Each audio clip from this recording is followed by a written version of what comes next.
గాయాలతో ఉన్న శౌర్యను హాస్పిటల్కి తీసుకొచ్చి నిజం బయట పెట్టేసిన కార్తీకు జోష్నకి ఊహించని షాక్ ఇచ్చిన శివనారాయణ. మరిదంతా ఎలా జరగబోతుందో తెలుసుకోవాలనుకుంటే వీడియోనైతే చివరి వరకు మిస్ కాకుండా చూసేయండి.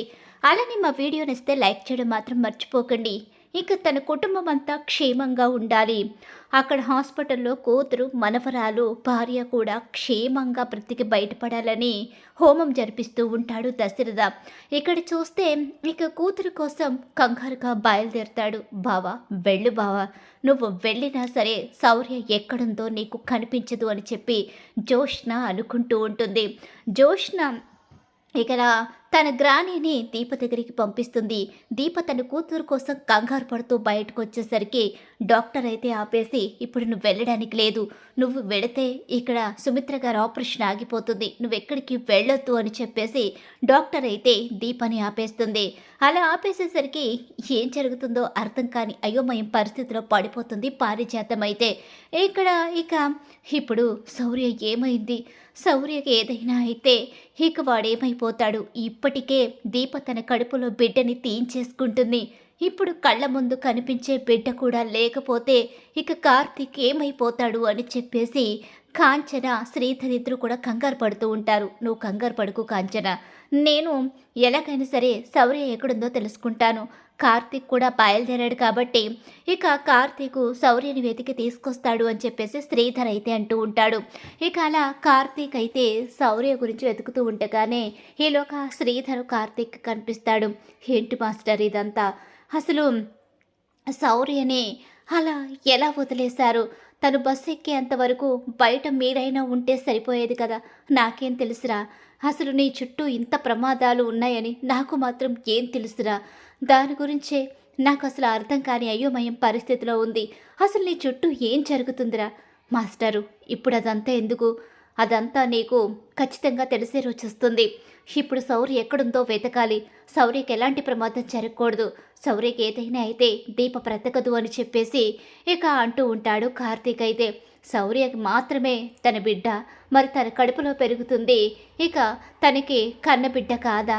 ఏంట్రా అలా మాట్లాడతావు? సరే మాస్టర్, ఇప్పుడు అదంతా వద్దని చెప్పాను కదా, ముందు శౌర్యని వెతుకుదామని చెప్పేసి ఇద్దరు చెరోవైపు బయలుదేరతారు. శౌర్యను ఎంతగానో వెతకడానికి ప్రయత్నిస్తారు. అలా ఎక్కడ వెతికినా శౌర్య కనిపించడు. శౌర్య ఏమైంది అని చెప్పి చాలా బాధపడుతూ ఉండగానే ఈలోగా దీప ఫోన్ చేస్తుంది. బావా ఏంటి శౌర్య కనిపించడం లేదంట కదా, ఇప్పుడు శౌర్య కనిపించిందా? శౌర్యకి ఏం కాలేదు కదా అని చెప్పేసి అడుగుతూ ఉంటుంది దీప. దీప, నీకెవరు చెప్పారు ఈ విషయం? అదే పారిజాతం గారు వచ్చి చెప్పారు. నాకు తెలుసు ఇదంతా వాళ్ళ పని అని, ఖచ్చితంగా నాకు తెలుసు. ఖచ్చితంగా జోష్ని ఈ పని చేసిందని నాకు తెలుసు. శౌర్యకి ఏదైనా జరిగితే ఇక నేను తనని క్షమించే ప్రసక్తే లేదు అని చెప్పేసి అనుకుంటూ వెతుకుతూ ఉంటాడు కార్తీక్. అలా వెతుకుతూ ఉండగానే శౌర్య ఒక చోట కనిపిస్తుంది. ఇక ఒక ఇంట్లో తనని కిడ్నాప్ చేసి ఉంచుతారు.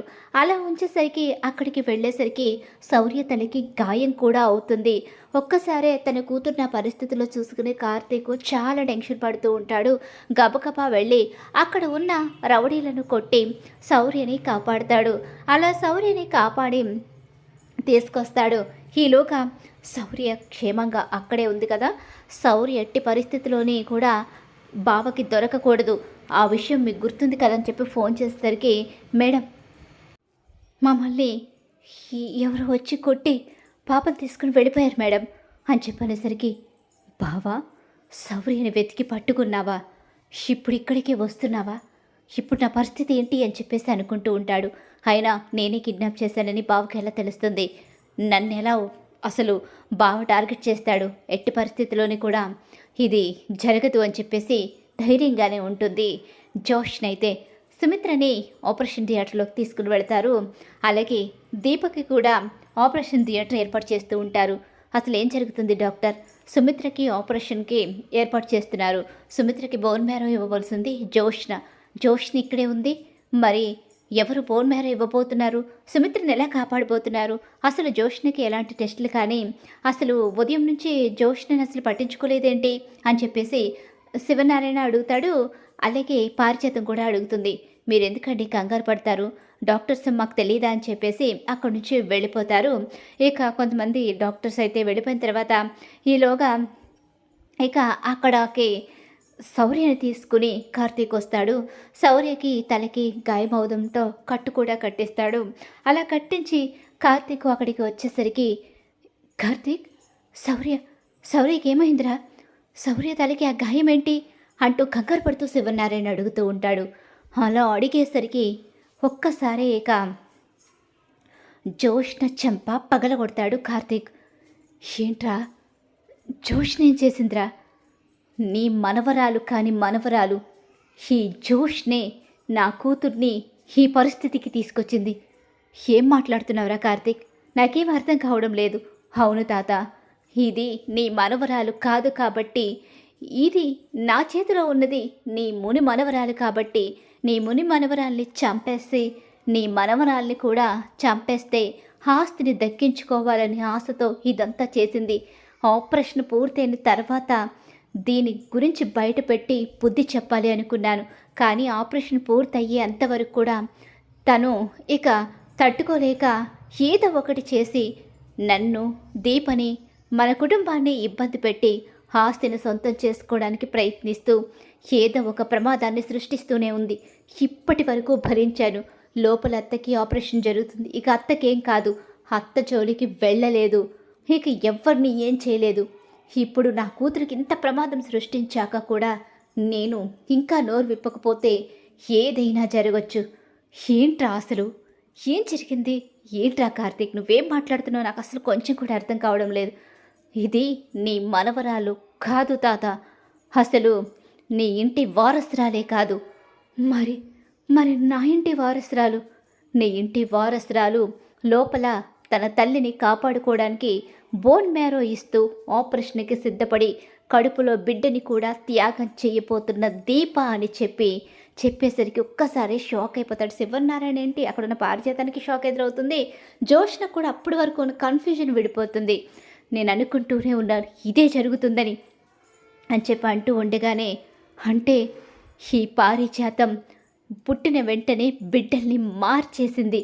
అలా మార్చేసి ఈ జోష్నని ఇక గొప్పింటి దానిలా చూడాలని తన మనవరాల్ని నీ ఇంటి వారసురాల్ని చేసి దీపని అనాథని చేసి రోడ్డున విసిరేసింది అని చెప్పి జరిగిన విషయం మొత్తం బయట పెట్టేస్తాడు. ఇప్పటి వరకు జరిగిన స్టోరీని మొత్తం జోష్న చేసిన కుట్రలు, జోష్న ఎన్ని విధాలుగా టార్చర్ పెట్టిందో, దీప ఎన్ని రకాలుగా బాధపడిందో, ఆ ఇంటి వారసత్వాన్ని దక్కించుకోవడానికి జోష్న చివరకు దాసుని కూడా చంపాలి అనుకోవడం, ఇవన్నీ కూడా నిజాన్ని బయట పెట్టేసరికి ఏం మాట్లాడుతున్నావురా కార్తీక్? జోష్న దాసుని చంపాలనుకుందా? ఏ, నీ మనవరాల్ని ఇలా తయారు చేసింది నువ్వే కదా. దీనికి ఆస్తి, అంతస్తు, స్వార్థం తప్ప కన్నవాళ్ళు, పెంచిన వాళ్ళు, అయిన వాళ్ళు అంటూ ఎలాంటి బంధాలు అవసరం లేదు. తన తండ్రిని నిజం బయట పెడతాడని తెలిసి తన తండ్రిని చంపడానికి ప్రయత్నించింది. ఆ రోజు మావయ్య చూశాడు. ఆ రోజు నుంచి మావయ్యకు జోష్న మీద అనుమానం. ఆ అనుమానంతోనే ఎన్నోసార్లు మా అందరినీ ప్రశ్నించాడు. ఇక నిజం తెలుసుకున్న తర్వాత చెప్పాలని ఎన్నోసార్లు అనుకున్నాం. కానీ నిజం చెప్పాలి అంటే సాక్ష్యాలు ఉండాలి. సాక్ష్యాలు లేకపోగా ఇక మళ్ళీ అత్తకి ఇలాంటి పరిస్థితి ఏర్పడింది. ఈ పరిస్థితిలో నిజం చెప్తే అత్త ప్రాణానికే ప్రమాదం జరుగుతుంది. అందుకే నిజాన్ని చెప్పలేక మౌనంగా అన్నిటినీ భరిస్తూ, మీ అందరి ద్వేషాన్ని భరిస్తూ ఇక్కడి వరకు వచ్చాం. కానీ ఇంకా కూడా ఆలస్యం చేస్తే ఇక దీని పాపాల చుట్ట ఎక్కువై దీని క్రూరత్వం మరింతగా మారిపోతుంది. అందుకనే నా కూతుర్ని కాపాడుకుని వచ్చి నిజం బయట పెట్టాను.